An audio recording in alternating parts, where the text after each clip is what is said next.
गारवे कन्स्ट्रक्शनचं सगळीकडे सांगवीमध्ये तरी नाव आहेच त्यांचं, त्यामुळे आम्हाला त्यांचा प्रोजेक्ट चांगला वाटला म्हणून आम्ही इकडे बुक करायचा निर्णय केला. प्राईम लोकेशन आहे. हे कनेक्टिव्हिटी पॉईंट ऑफ व्ह्यू जर पाहिलं आपण, इव्हन पुण्यापासून जर आपण म्हणलं तर सांगवी आणि पिंपळगाव हा सेंटर पॉईंट येतो आणि प्रॉपर्टी पण जी आहे ती सेंटर लोकेशनमध्ये आहे आणि त्याच्यामध्ये बस कनेक्टिव्हिटी, मेट्रो कनेक्टिव्हिटी हा फर्स्ट पॉईंट होता माझा. नंतर माझी बेबी जी आहे ती लहान आहे, तिच्यामुळे तिचे एज्युकेशन्स आणि या सगळ्या गोष्टीने नियरेस्ट मला स्कूल वगैरे अवेलेबल झालं होतं. किड्झी वगैरे बॅक साईडला किड्झी वगैरे आहे प्रोजेक्टच्या. सो मला त्या एज्युकेशन पॉईंट ऑफ व्ह्यूने पण मला एक पॉईंट ॲड झाला. स्केलिटी जी आहे सगळ्या गोष्टी अवेलेबल आहे. इथं नाट्यगृह आहे, स्टार बाजार आहे, सगळ्या लोकल भाजीपाला अवेलेबल आहे आणि रिजनेबल दरात आहे, जे करून एक कॉमन माणूस इथं इझिली राहू शकतो. आणि पाहायला गेलं तर पुण्याचं ऑलमोस्ट सेंटर आहे. या प्रोजेक्टची विशेषता म्हणजे या प्रोजेक्टची टॅगलाईन असं आहे की centre of everything. So in Sangvi this is the best property and like this property others are incomparable. So for this reason also we are going to choose this. 8th फ्लोअरला आहे. मला open view खूप चांगला मिळतो, जसा सांगवीत कुठंच मिळणार नाही आहे. आणि माझ्या आजूबाजूला जे कन्स्ट्रक्शन आहे ते कदाचित 8th फ्लोअरच्या वरती जाणार नाही, त्यामुळे मला हा व्ह्यू लाईफ टाईम राहील. सांगवीमध्ये ॲक्च्युली बेसिकली बघायला गेलं तर 21st फ्लोअरमध्ये ही पहिल्यांदाच तयार होणारी बिल्डिंग आहे.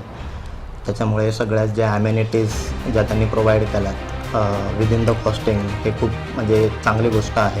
प्रोजेक्ट्सबद्दल म्हणलं तर there are 35+ amenities are there. ॲम्युनिटीजमध्ये सर्व प्रकारे त्यांनी स्विमिंग पूलपासून सर्व ॲम्युनिटीज दिल्या. रूफटॉप ॲम्युनिटीज ऑल्सो आहेत, सिक्युरिटी आहेत.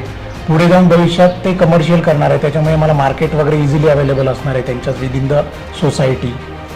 गारवे पाटील कन्स्ट्रक्शन हे पण म्हणजे त्यांच्या जवळपास लास्ट 35 इयर्स पासनं ते या कन्स्ट्रक्शन फील्डमध्ये काम करत आहेत. म्हणजे व्हिजिट केलेत आणि तुम्ही जर स्ट्रक्चर पाहिलं जे त्यांनी बनवलेलं आहे फ्लॅटसाठी, ते पण खूप म्हणजे चांगल्या प्रकारे विदिन द वास्तू ज्या काही कंडिशन्स असतात त्या बघून बनवलेलं आहे.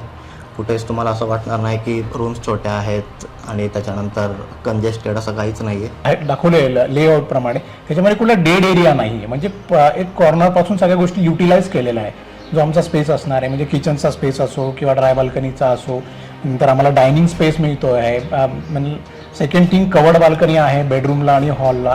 So this is really it's good project to as a design point of view definitely आहे.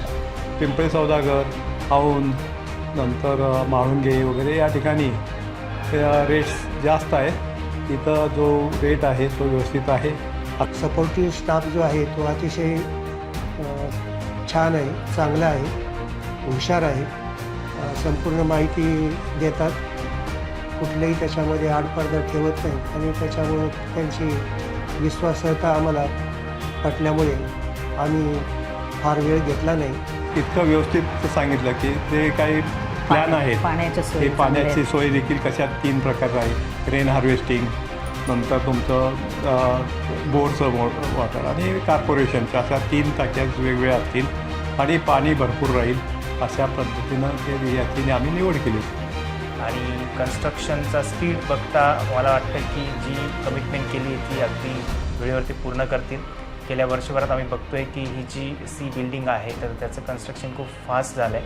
कन्स्ट्रक्शन क्वालिटी पण चांगली आहे. जे काम ज्या पद्धतीने चालू आहे, न्यू टेक्नॉलॉजी आहे, माय वन कन्स्ट्रक्शन आहे, म्हणजे मी एक्सपेक्टेड केलं नव्हतं. माझं बुकिंग करून मला आता 1.5 वर्ष झाले, पण 1.5 वर्षात 21 स्टोरेज त्यांचं जे 21 स्टोरेज आहे ते कम्प्लीट झालेलं आहे.